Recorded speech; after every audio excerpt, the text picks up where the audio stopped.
All right, welcome everybody to the first, the season premiere of the 2023 season of the Football House from House Enterprise. Sam Basil, joined alongside Cole Hughes, Gracie Marks, Mike Gilligan of Small State Big Takes, and I don't know, guys. I was walking out of my apartment this morning.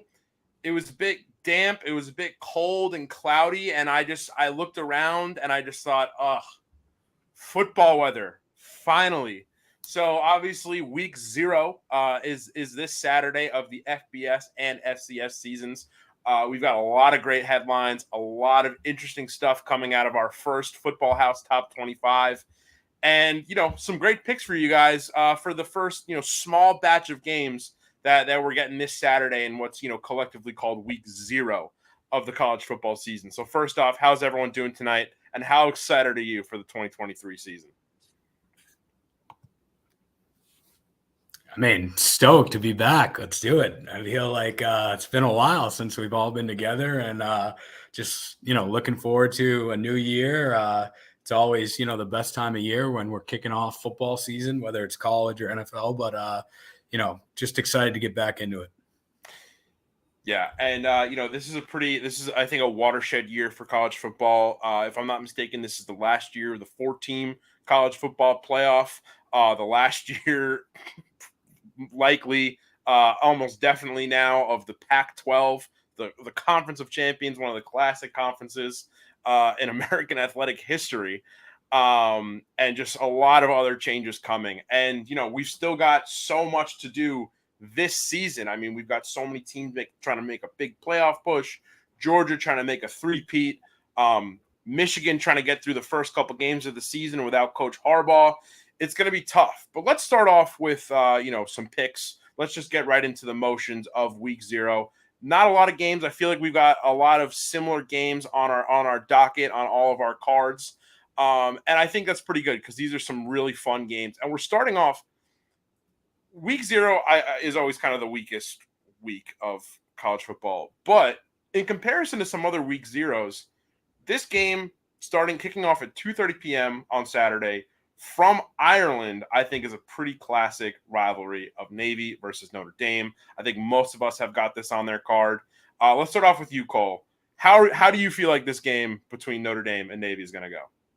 Well, as everyone knows from last year, I'm a big Notre Dame guy, and every year, they let me down. But it's a new year, clean slate, so go Fighting Irish. I think the spread's at 20.5. I had them at. Obviously, a great thing that they're playing over in Dublin, Ireland. I think it's in Dublin, and yeah, I mean, two great historic schools, good rivalry. I think it's going to be pretty awesome way to kick off the college football season.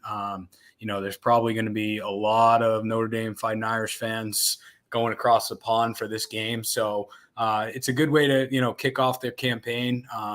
Last year they had ups and downs all year, right? I don't think they performed as well as they should have or what people thought, but Marcus Freeman, last year was his first full year as the head coach there in South Bend. They ended up going, 9-4. They won a bowl, won the Gator Bowl. So they actually finished the season pretty well. They had a couple tough losses along the way. One of them just that sticks in my mind is that game to Marshall where they just got completely embarrassed. But, like I said, new year, clean slate going into, year number 2 for the head coach starting. It's kind of his program at this point. So it's going to be interesting to see what they do. But I think they're just going to be too much for Navy. And I think they easily cover that 3-touchdown spread. So that's going to be my pick for that game. Yeah, absolutely. And year 2 of Coach Freeman, as you mentioned, what does it say for Coach Freeman that, he, made it through a pretty tumultuous offseason going into 2022 with Coach Kelly obviously leaving to go to LSU, sticking around for this historic, getting the vote of confidence for this historic program, and now sticking around after a 9-4 season last year. I mean, what can you build on after that heading into season 2? Yeah, I mean, I don't know if you guys want to jump in, but I mean, I think you can only go up, right? I mean, like you said, he was kind of thrown into that position when Coach Kelly decided to go down to Baton Rouge. I think he coached the last game of the 2021 season for the Fighting Irish. It was kind of, just a lot going on. And then, last year you're getting your feet wet, as a first year full-time head coach. So, a lot of learning experiences. And I imagine that, him and his coaching staff are going to take things that, they learned along the way last year and, try to build upon that this year. So, there's definitely a lot of room for growth and opportunity with the Notre Dame program. And, hopefully they can get back up to, towards the top. Yeah, so Cole, you've got Notre Dame minus 20.5 over Navy on your card. I've got Notre Dame versus Navy over 49, because if you look at these past couple games, just historically and in recent years, I mean, the over is hit. They've averaged about 50 points per contest. Sometimes Notre Dame has hit that mark themselves. I wouldn't be surprised if it happens again. And Gilly, you've got 3 props for Notre Dame on your card this week. Notre Dame covering the 20.5 points. Notre Dame first half covering 11.5 points, and Notre Dame total for themselves over 34.5. So a lot of people have talked about Notre Dame over the past couple of years. It's not a team that can really, put up a good first half. What gives you, confidence in them to lead Navy by double digits heading into halftime in Dublin this Saturday? Yeah, so I first and foremost, I think the Sam Hartman coming in is going to be huge for that offense. Still, that offensive line is one of the best in the country, and you've got, I mean, probably multiple first rounders on that O line, which that always helps. So that's kind of where I think they just have the talent for it. The receiving core is improved from previous seasons, and then lastly, I mean, it's interesting because they only beat this Navy team last year by 3 points. Navy had, I think it was at least 19 unanswered to close out the game to bring it within 3. In my estimation, I think that's going to give Notre Dame the motivation to come out hot. So that's why I added that to my card, because there's no way that they think that they should have only beat them by 3 last year. They're going to come back, be super motivated. Obviously, being in Dublin is going to be probably a fun motivator and kind of hopefully give an extra little bit of juice for the Irish. Yeah, and I think that's fantastic. So 2:30, that game's kicking off. 2:30 Eastern Standard Time. A little fun fact before we move on to our next top 25 matchup in Week 0. Notre Dame won the last time Notre Dame and Navy played each other in this stadium, Aviva Stadium in Dublin, in the what's called the Emerald Isle Classic. Notre Dame won 50-10. So obviously very different teams at that point in time. I believe that was the Notre Dame team that went to that lost the national championship to Bama, and then obviously had that record kind of expunged a little bit, but very a very fun classic matchup. The next top 25 matchup that we've got this week is USC taking on San Jose State. I know Gracie's pumped for this one. Last time we saw USC take the field, it was kind of a disappointing loss for them in the Cotton Bowl to Tulane, 46-45. Gracie, heading into the offseason or coming out of the offseason, I mean, how much does that loss kind of hang over the heads of this USC team? Obviously, we've got a lot of returners to this team. They've got college football playoff hopes. I feel like this is kind of a playoff or bust year for them. So how do you expect them to come out the gate and make a big impact for that college football playoff hope against San Jose State this weekend? Yeah, I mean, that game still scarring, like, to this day, like, still. I think the thing with USC at the end of the day is, like, the defense. I mean, you saw in the game against Tulane, like, they had a below average defense last year. They couldn't tackle. They couldn't stop anybody. Like, they allowed 14 points, in like 3 minutes against Tulane. They couldn't stop anybody. They have a better defense this year. I would say now, last year they had a below average defense. Now they have an average defense. So I do think they will be better, but I still don't think their defense is like college football level or even anywhere close to it.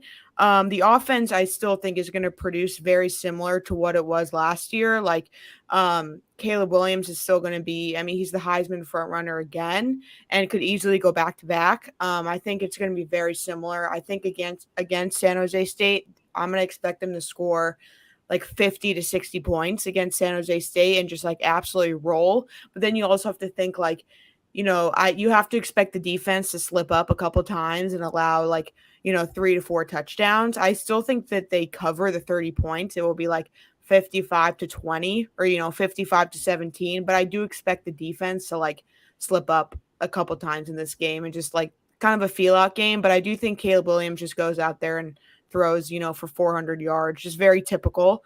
But yeah, I'm expecting the defense to look a little better, but still pretty shaky. Yeah, for reference, last year's USC team did not allow less than 14 points the entire season. So you look at these score lines, and it's exactly as you said. I mean, they were getting by. I mean, they were getting by. They were excelling at just running up the scores: 66-14, 45-17, 48-45 against UCLA. As we get closer into the season, as we get deeper into the season and their competition increases in quality, we're going to see them, push for the Pac-12 championship game, have some great opponents later on in the season in their conference. Do you feel like that's going to be the biggest red flag for USC? Do you think there are additions that they've made in the offseason, either through the transfer portal or just incoming recruits, that have kind of helped them, alleviate that problem on defense? Yeah, I mean, I do think their defense is better. It's just about the one thing that I was hoping was that they were going to fire their defensive coordinator, which they didn't, and like everybody was coming for his head after the Tulane game. I think the first red flag was, I mean, not the first, but the Pac-12 championship last year, them losing to Utah. They were up, it was very similar. They were up like 2 touchdowns lost, and a lot of people were coming for his head, and they didn't fire him, and were kind of like, let's just run it back, with a slightly better defensive line. But yeah, I mean, I still think they'll be pretty abysmal. I think Utah, again, will just be their biggest test in the Pac-12. I mean, they're supposed to be, as good, if not better this year. So I do think Utah will be their biggest test. I think it's going to be weirdly, like very eerily similar to last year with like maybe slightly better defense. Gotcha. So let's break down our cards here with this game. Cole, you've got USC minus 31. Gracie, you've got USC minus 30. Gilly, you've got USC San Jose State over 67. USC first half cover minus 18.5. USC team total over 48.5. And I've got USC minus 30.5. So I feel like we're all in agreement that USC is going to put up a lot of points. And that's largely going to be, facilitated by reigning Heisman winner Caleb Williams. So, Gracie, my next question for you is, I mean, Caleb Williams, he won the Heisman Trophy last year. I mean, that's the pinnacle as just a person for college football.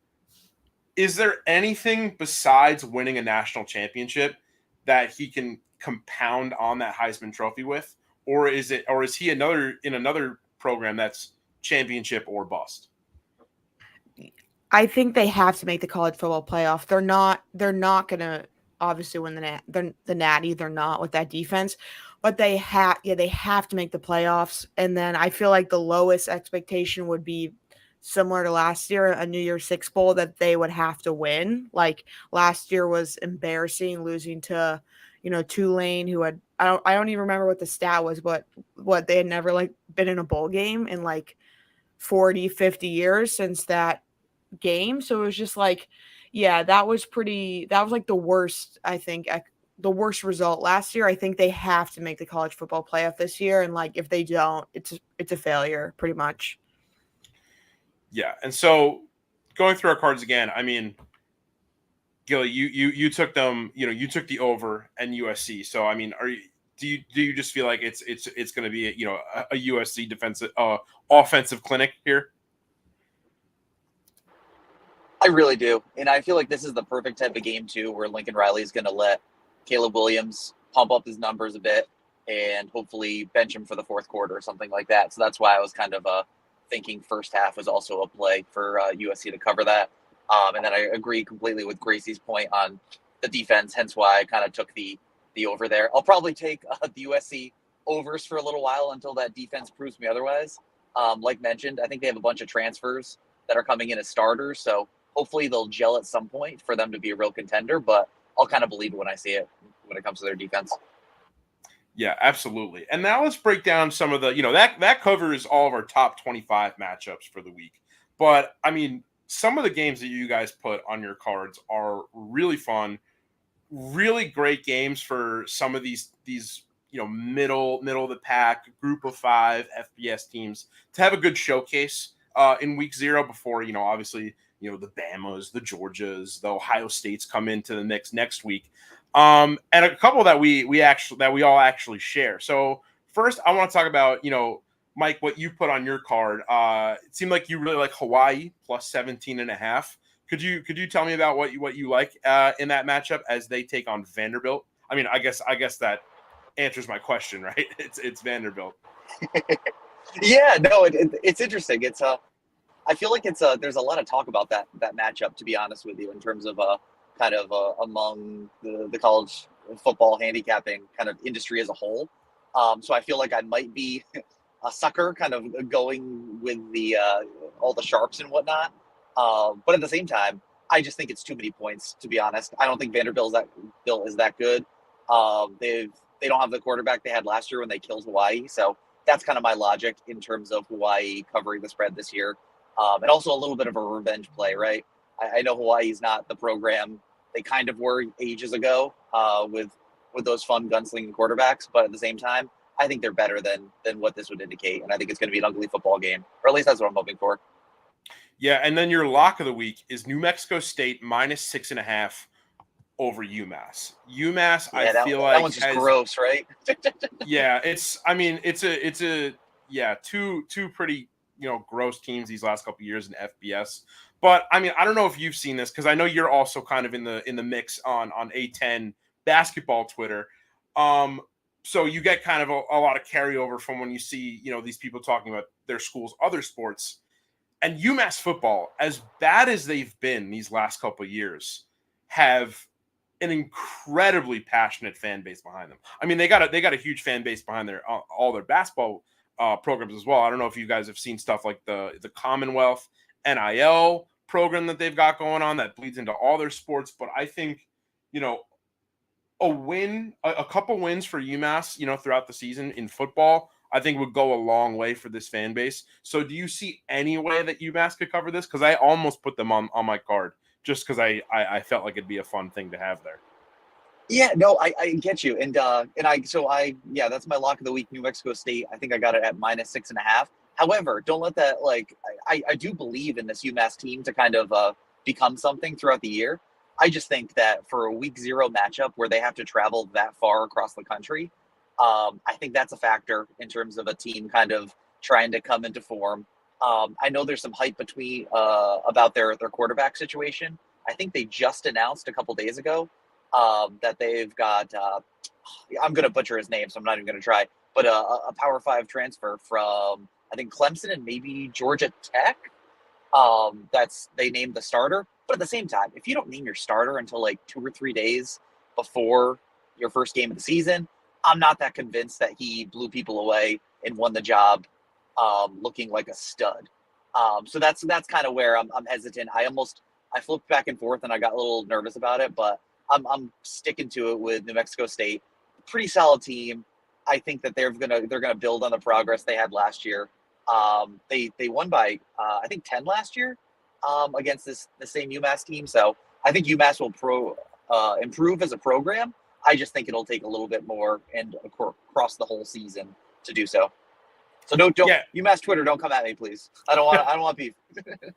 Yeah, and look, if UConn made a bowl last year or was bowl eligible last year, I think UMass is only a couple years away. Now exactly. Let's get to a great comp. Yeah, that's like their best case scenario, I think. And that's, I mean, UMass Connecticut is like considered like the bottom of the barrel bowl that bottom of the barrel matchup in FBS right now.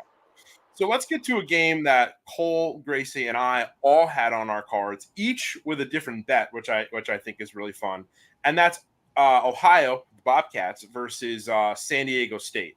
Cole, you've got Ohio +3. Gracie, you've got San Diego State -3, and then I've got the over at 48.5. Let's start with you, Gracie. Why do you think San Diego State is a good pick at -3 here? Yeah, I did some research on this game, and like everybody I saw was taking Ohio, so I was like, I'm gonna do the opposite, and I'm gonna take San Diego State. I'm gonna be honest, I don't watch a lot of San Diego State football. I've seen like maybe twice, but I do know that if they can run the ball and force turnovers, and I don't know much about Ohio.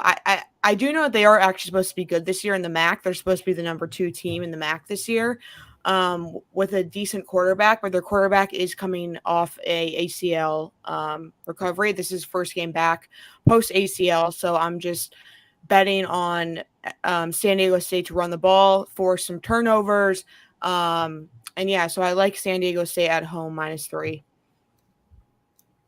Cole, what do you like out of Ohio? Yeah, so I mean, it's going to be an interesting game. I know San Diego State's at home. They kind of had a mediocre year last year. I like Ohio just because the way they finished the year last year, it was really exciting. They had a good season. They were 10-4. They won the MAC East division and ended up going to the MAC championship last year, where they lost to Toledo. But overall, it was a good team, and they were 3-9 the year prior. So Tim Albin, their head coach, he comes in. He goes 3-9 the first year there, turns it around last year to go 10-4. They end up winning the Arizona Bowl in overtime against Wyoming. So I think they're they showed a lot of promise, and I just like them to kind of build off of where they finished last year. I think they have the potential to be back in that MAC championship this year, and I think they're just going to get the ball rolling, and I think they keep it close between them and San Diego State. So yeah, and if they're able to keep up the scoring momentum that they had in the MAC last year, I think my bet, which was the over, as well as I didn't place this bet. If you're going to make this bet later on in the year, once they get into conference play, Ohio team total overs, I think is going to be a pretty consistent pick. I mean, look, they beat Bowling Green 38-14, Ball State 32-18, Miami, Ohio 37-21, and then they had that in the beginning of the season they had a crazy shootout game against Fordham that like both teams were in the upper 30s, 40s. So I think. I don't know how much you guys are fans of some Wednesday night action, but I think Ohio is going to be a very fun team to watch in the MAC this year. And so let's keep going through our cards here. Cole, I mean, I like this one. Jackson State, South Carolina State, money line. What do you like out of this matchup? Jackson State, obviously their first year without Coach Prime as he moves over to Colorado. I feel like this has probably been one of the most, like, maybe not the most, but one of the most publicized and followed coaching moves on social media. So if you're Jackson State, how do you kind of come out of that and show that you're still a program that's ready, that's committed to keep building exposure, keep building wins, and continue this rise as a program?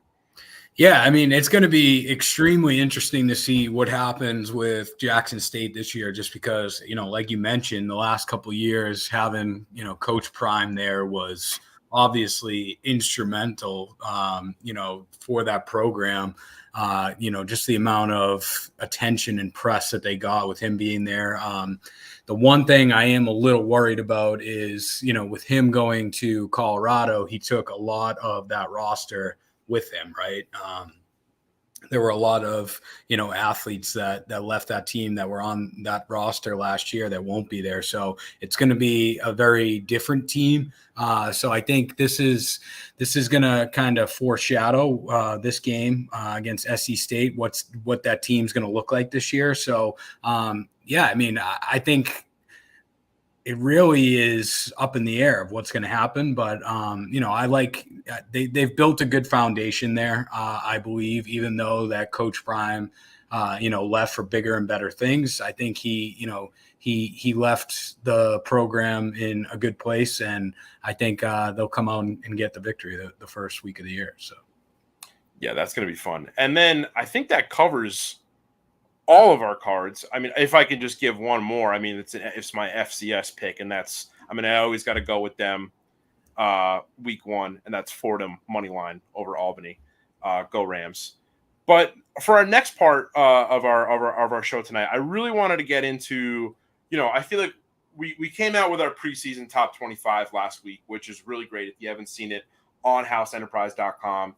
A lot of teams getting votes. I mean, I feel like that's pretty standard for the beginning of the season. We had about 32 teams in total getting votes. And obviously, it's a preseason college sports top 25.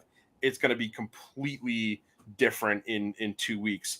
But I wanted to basically take every team that got a vote in our top 25 and kind of expand on it and get a little bit more in depth in how these teams' position in our top 25 affects kind of their end of season goals compared, with their preseason expectations. So right now, what you're seeing on the screen is every team in this tier list that I made on, just tiermaker.com. They're ranked in order based on how many votes they got in our top 25. So South Carolina is our cutoff. They're our 25th team.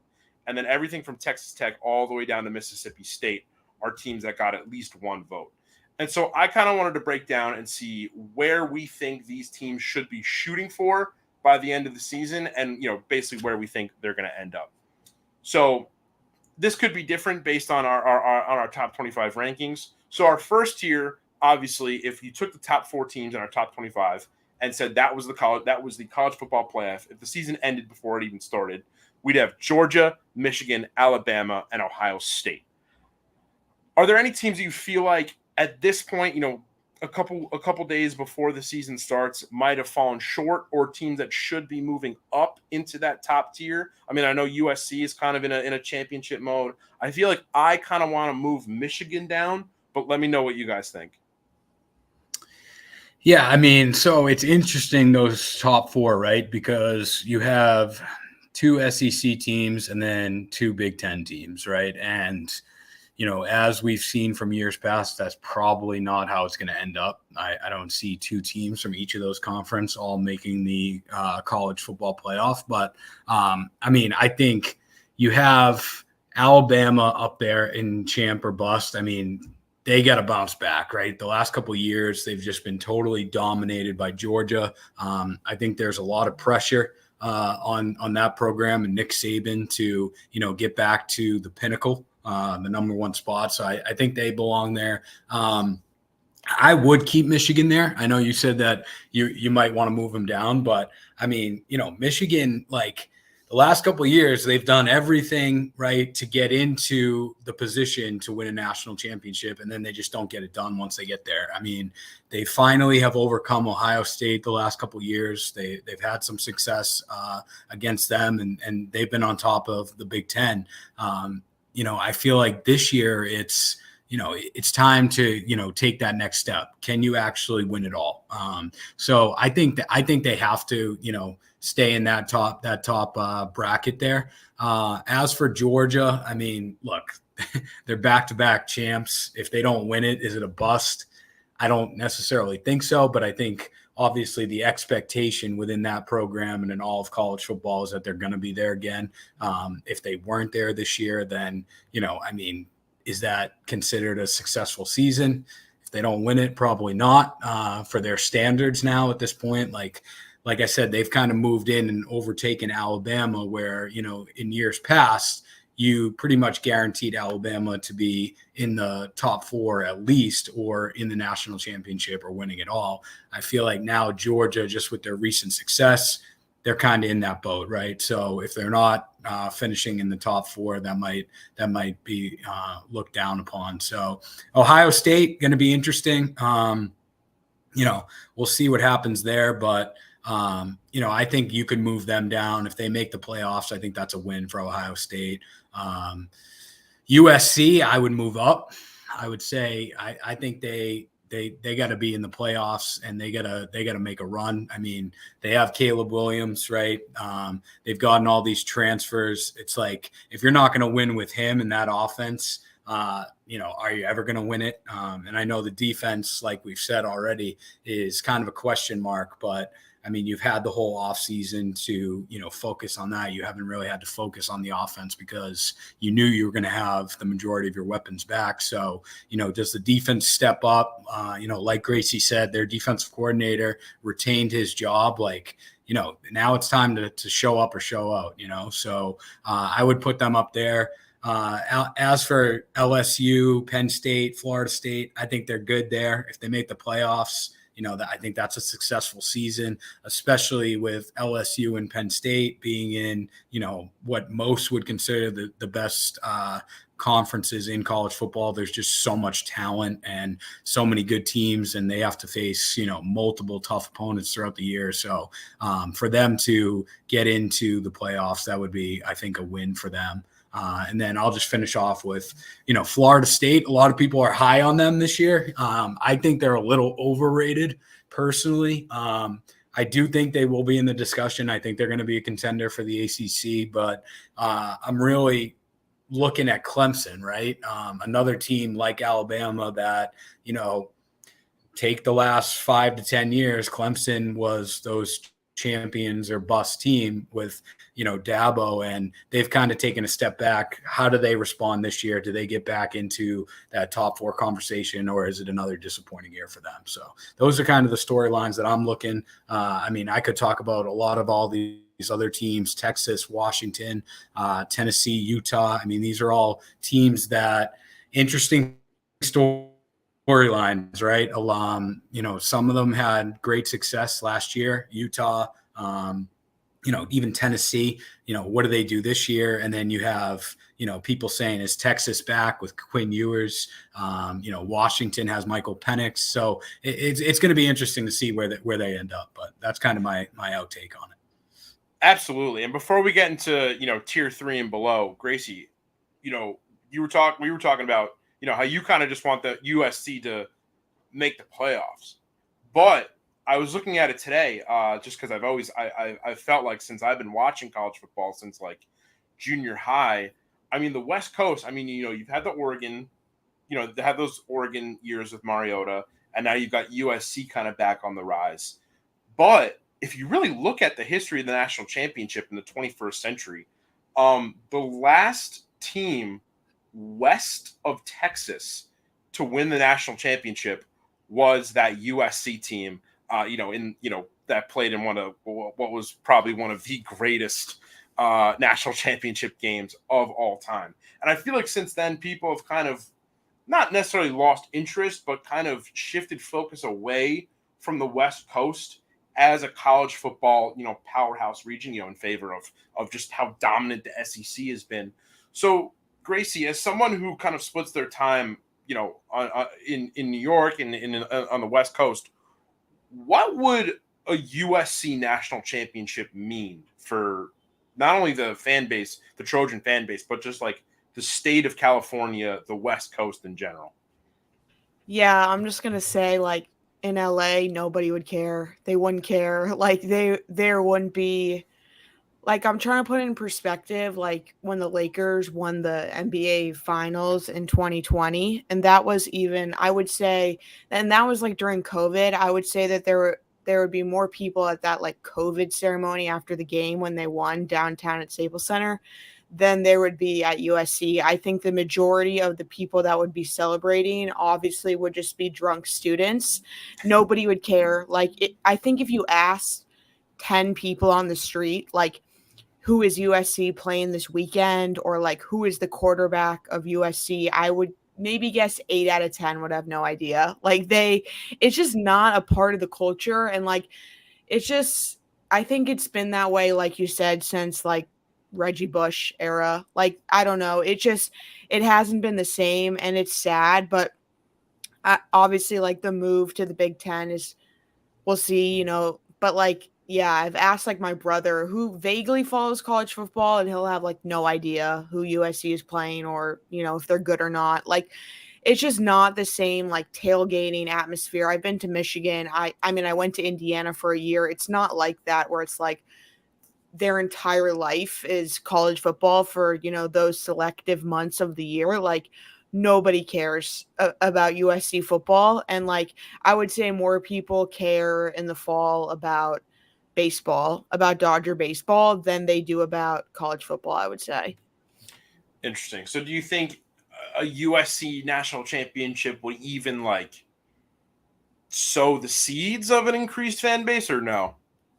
I think it would be very similar to the Rams winning the Super Bowl like 2 years ago. I think it would be very similar. Like, I mean, for me, like, I feel like that was one of the most like underhyped Super Bowls. Like, obviously it was great. It was in LA. They won in LA. There was that sick halftime performance, but I feel like it was pretty quickly, all right, let's move on. Like, LA's kind of, we don't care. And like, I think it's very similar where at USC, if you went to USC and you live in LA and you're an alum, it means a lot. But, to the average person that lives in LA that has no connection to USC, yeah, nobody cares. Like, my both my parents went to UCLA.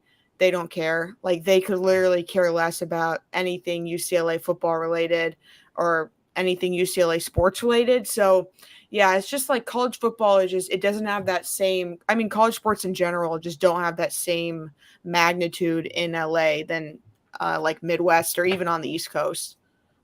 Absolutely. I think it's important to know too, if I can just hop in, like I said, like this is their last year in the Pac-12, right? They're going to the Big Ten. And like I said, for, other teams such as Penn State, Ohio State, right?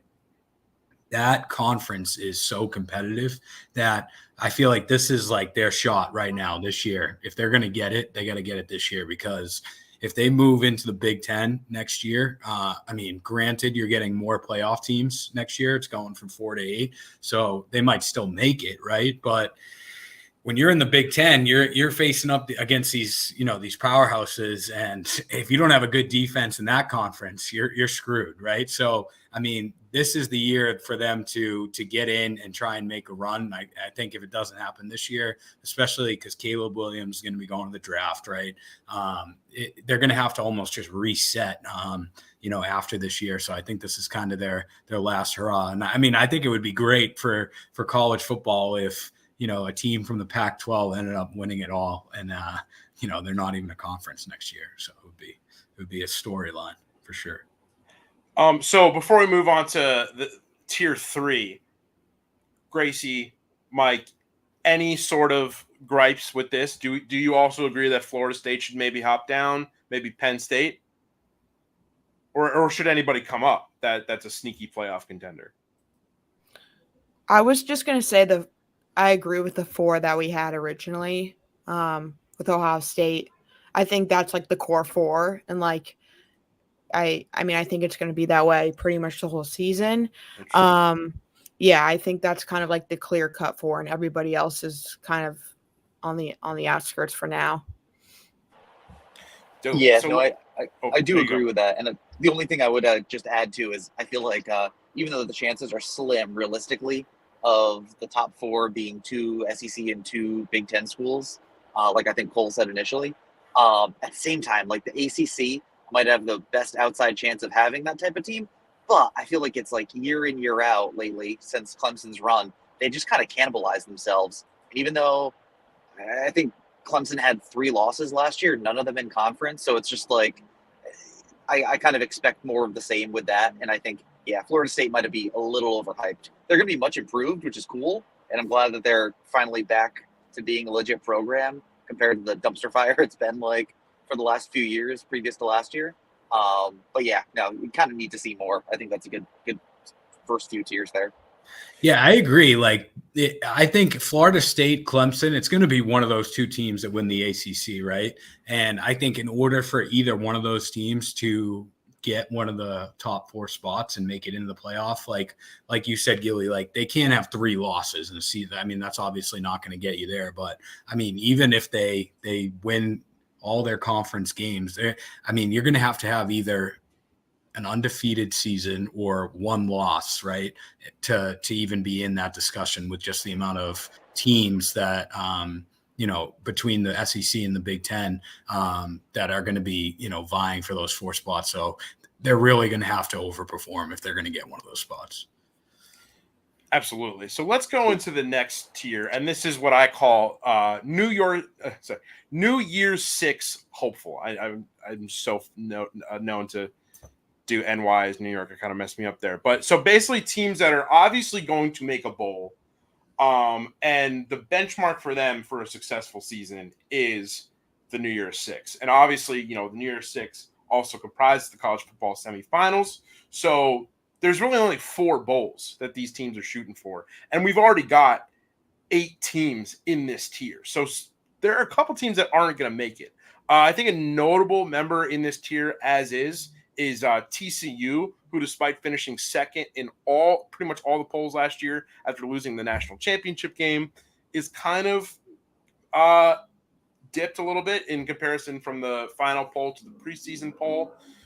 Do we feel like this is a fair spot for them? Do we feel like they are, top 20, but not really top 10 this year? Or do we think that there's something still with them that they could kind of contend for a good New Year's 6 or even a playoff game?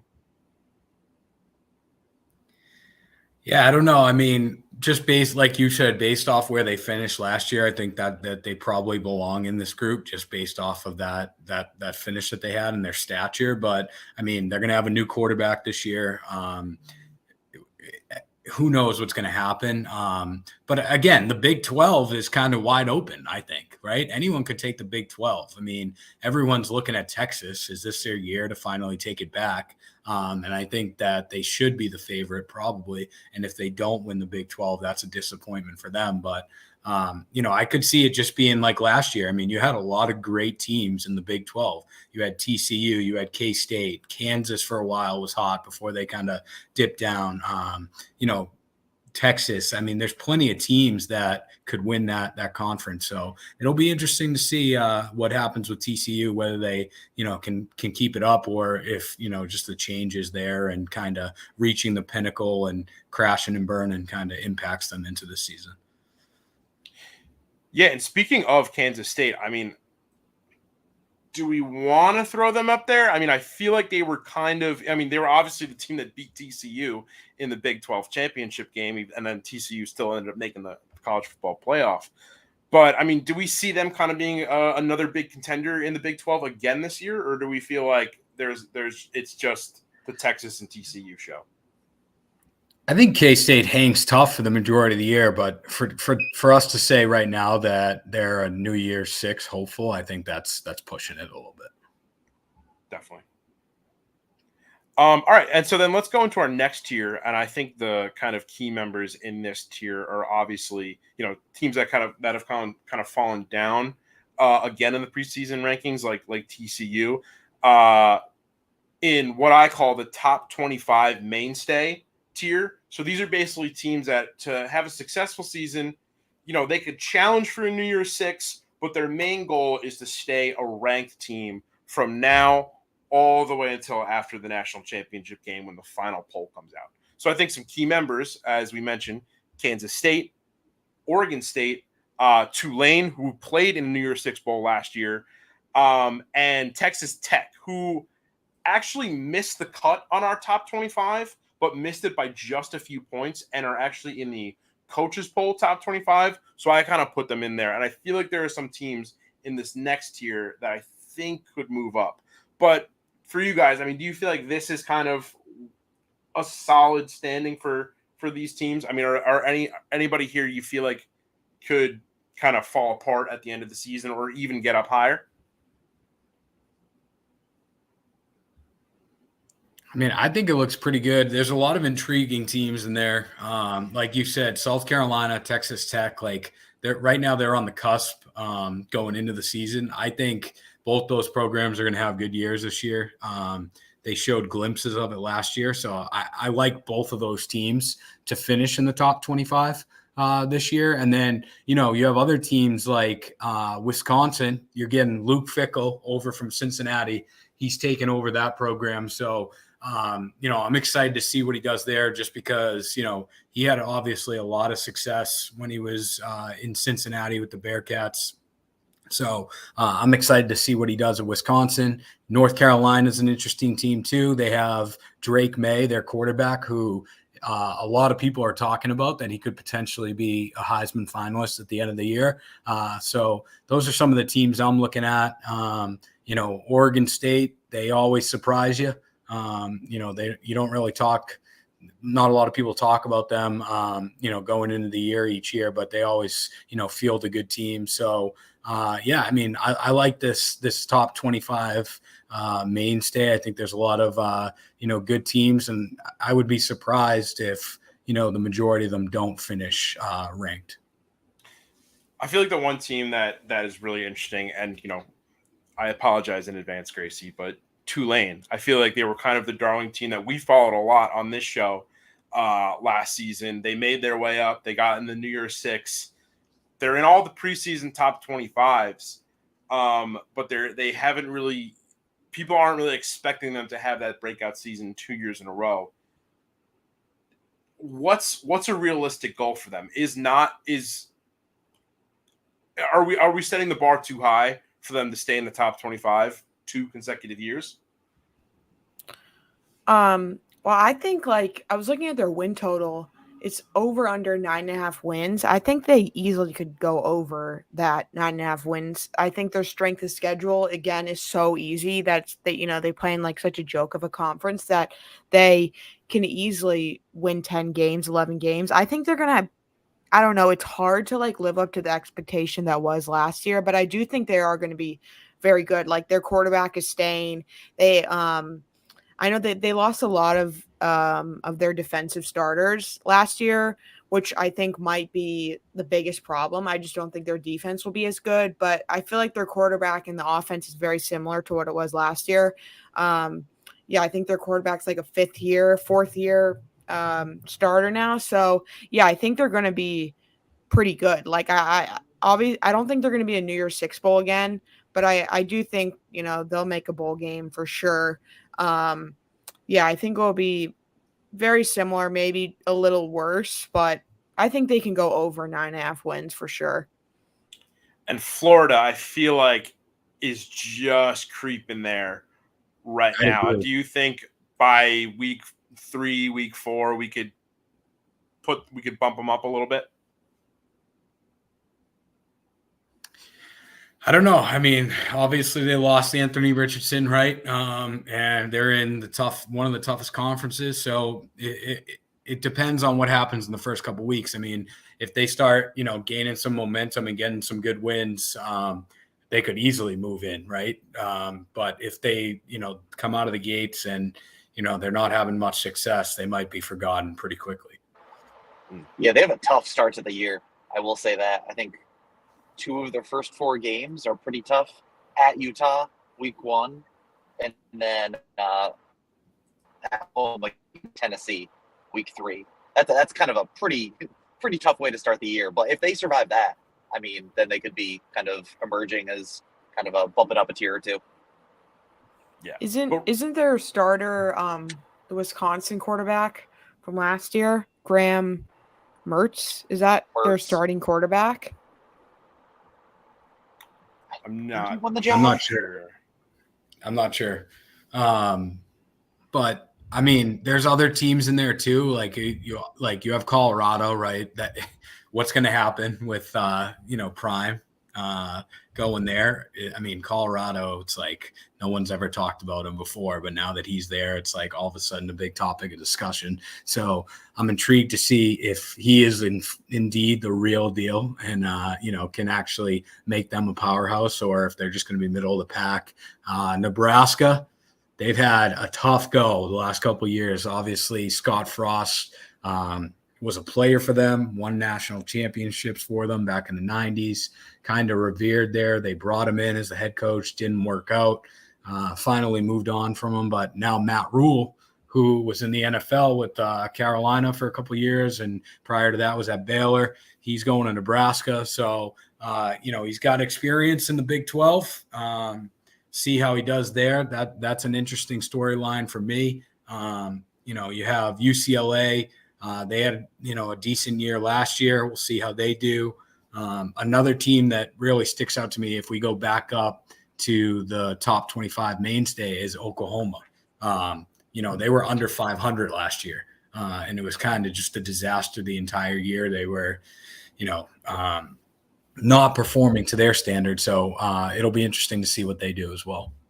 Yeah, and this is basically – so this bottom tier, you kind of went through a lot of them, Cole, but this is kind of my favorite right now. It's just, it's obviously what I call sneaky, where it's teams where people have expectations for them. They're not too high. And I feel like every team here has kind of something interesting that they bring to the table, whether that just be, the narrative around them, how their roster is constructed. Gilly, I know you were excited because you were the only person to have Pitt as 24th in your poll, which gave them 2 points, and he just left. So I guess he's not going to be able to talk about why he likes them. But, we've got Wazoo, Nebraska, as you said, Cole, Mississippi State. Oh, and he's back.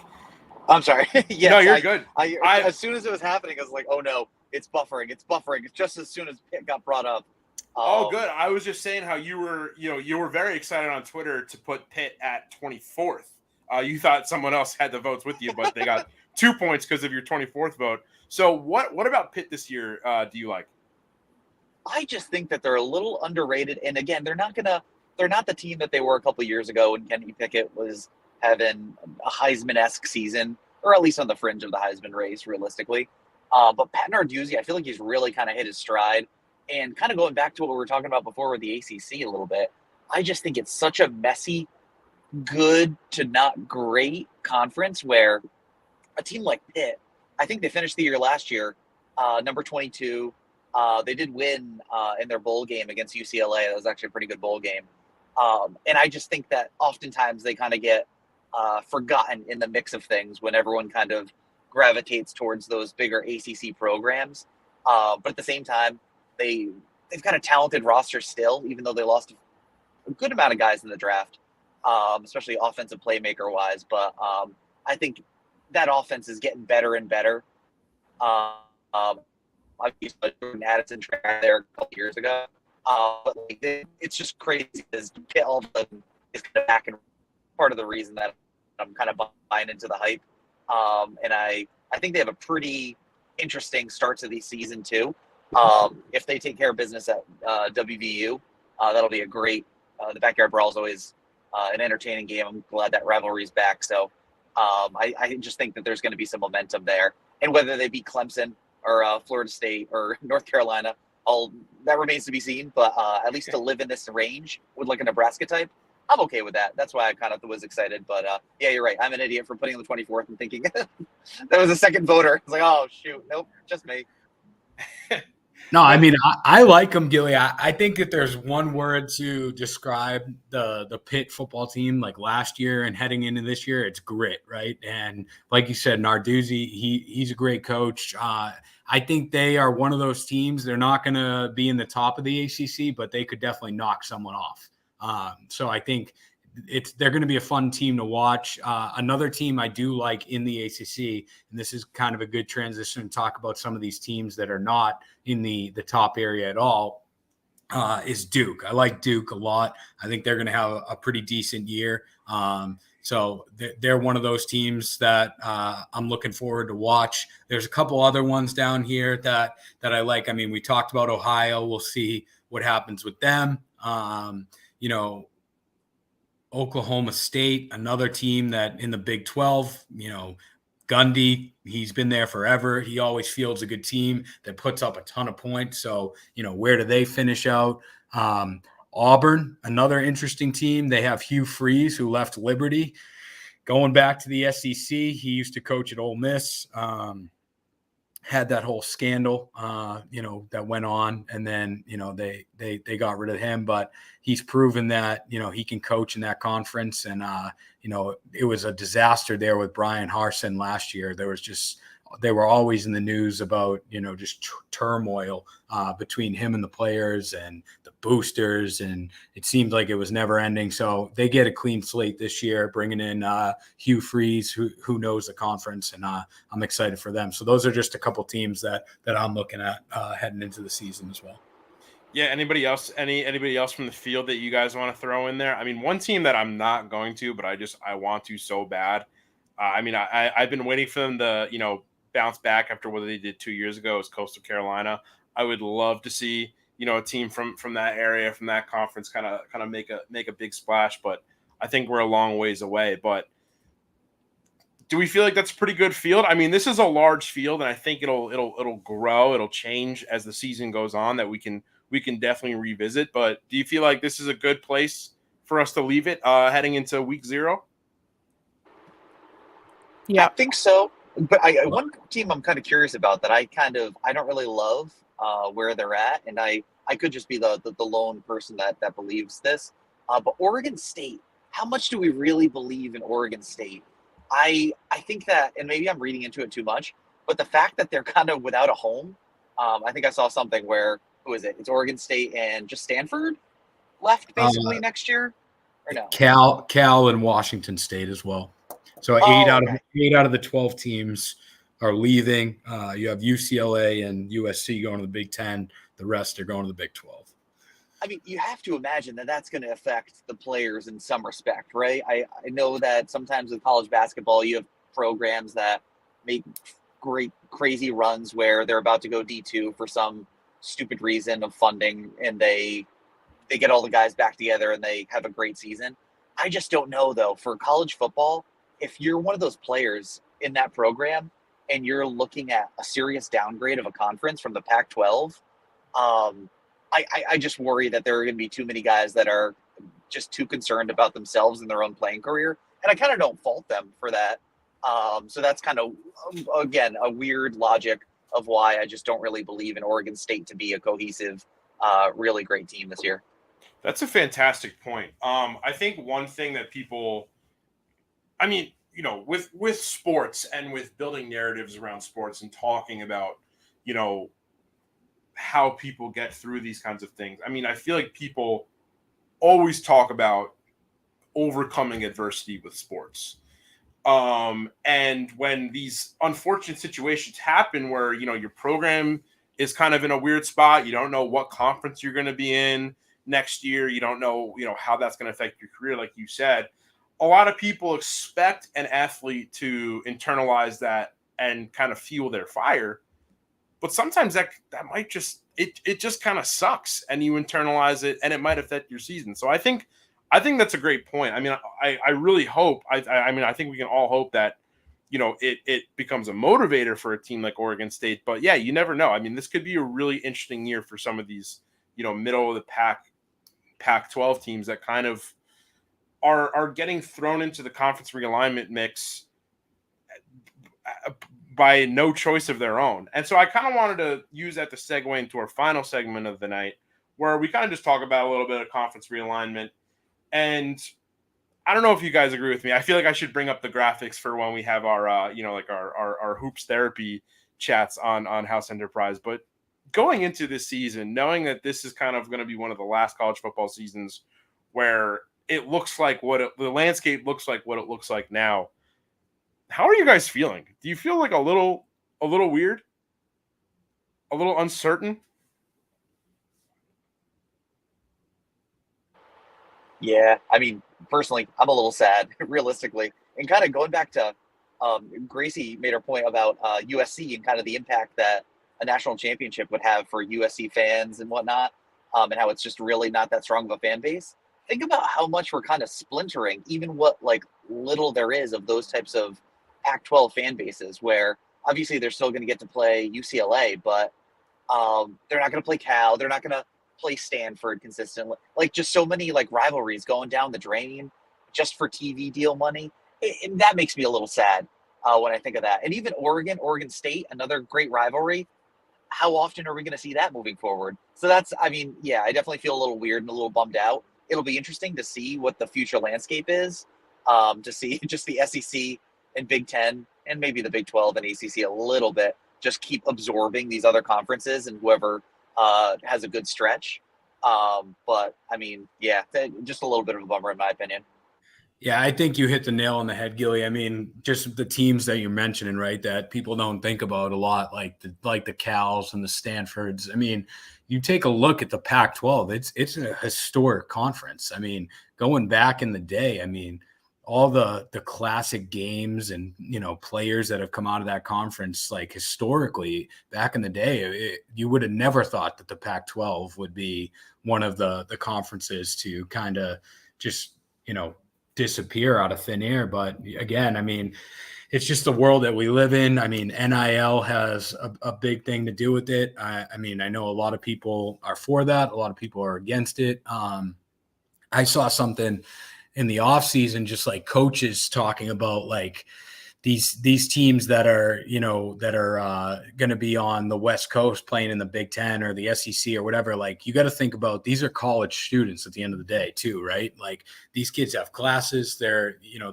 they're traveling further distances. I mean, how is it going to impact just their everyday lives, right? There's a lot that goes into it, and I mean, at the end of the day, it's a business, right? We know that the NCAA as a whole, you know, as an organization, they're all about money. That's what it's about. That's kind of what's driving all this. So, I mean, I think it is unfortunate on one hand, for sure, especially if you're, you know, a fan and adore the history of it. But it's just it's a changing reality, and it's the new reality. Yeah, I was gonna say, like, I'm gonna miss Pac-12 After Dark a lot. That was a big part of my, like, childhood and being in middle school and stuff. When I lived in LA, I mean, obviously on the East Coast, it's super late. On the West Coast, like 7 p.m. It's like a prime time game. But now that I'm on the East Coast, I guess like the final Pac-12 After Dark season, I'll be able to watch at actual midnight, 1 a.m. time. So I'm excited for that. Like Cole said, I think the travel is going to be insane once USC like joins the Big Ten. It's like traveling all the way to Michigan, traveling all the way to Ohio State is like 4.5 hours from LA. It's like completely different than going to Cal, which is 30 minutes, 45 minutes. I think it's legit going to be exhausting. Or Rutgers. And yeah, like going to Rutgers, like that's across the country. Like, that's insane. It's a 6-hour flight. And yeah, so I think it's just going to be so exhausting. And I saw a crazy like video of like the flight paths of the Pac-12 now, and like how many miles they'll be traveling. Like, USC will be traveling once they join the Big Ten compared to now. And it was like insane. I got to find it for you guys. It was on like Front Office Sports or whatever. And yeah, so I think it's just going to be, yeah, I'm a little bit bummed too, similar to what everybody said. And yeah, I'm just going to enjoy the final season of Pac-12 After Dark. Yeah, I mean, at this point, that's all we can do, right? And I think that's kind of the lesson here. I mean, we kind of got to soak it in, and we're going to soak it in here on the Football House every week from now to the end of the college football playoff national championship game with our picks. I got one thing. Yeah, give it to us.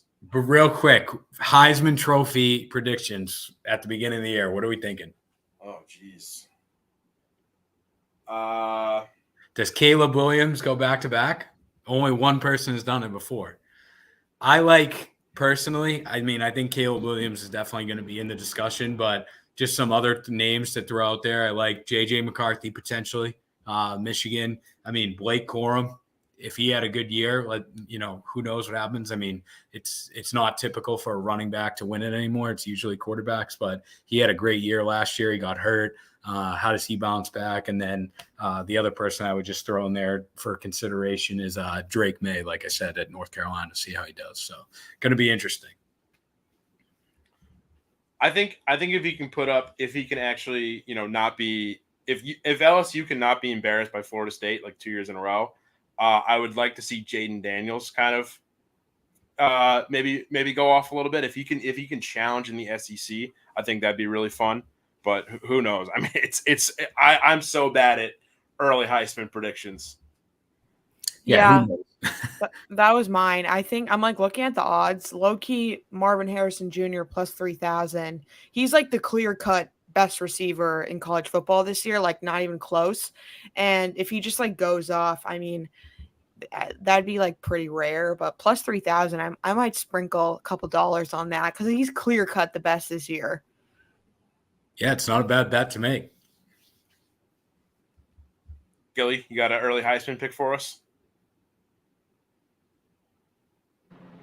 Sam Hartman, again, I think he's kind of a sneaky one. I think Notre Dame could be more relevant than I feel like they have been in the last couple of years. And I just think he's ready to put up numbers. The guy's, I don't even know. This is like his, sixth college football season. He's probably like 25 at this point. I think there's a chance we have a Brandon Whedon type run where he just puts up crazy numbers. That's just an interesting value one. And then I think I'm a sucker for the hype that he once had. But Spencer Rattler, I forget what the odds are on him. That's a fun little long shot bet that I'm probably going to sprinkle on. But I think it's Caleb Williams' race to lose, like you guys have kind of already mentioned. Yeah, he's kind of like Rattler's like plus 4,000 to 6,000 on all the books, but that'll be fun. He's got a G-Wagon from the boosters. He's feeling good. He's ready to go. All right, well I think that'll be it for us tonight. Look, again, it's a weird year for college football, but it's still going to be a fun year. We'll be here every single week until the national championship trophy is lifted and we crown our second annual Football House national champion. But until then, this has been the Football House with Cole Hughes, Gracie Marks, Mike Gilligan, and I'm Sam Basil, a product of House Enterprise, and we'll see you guys next time.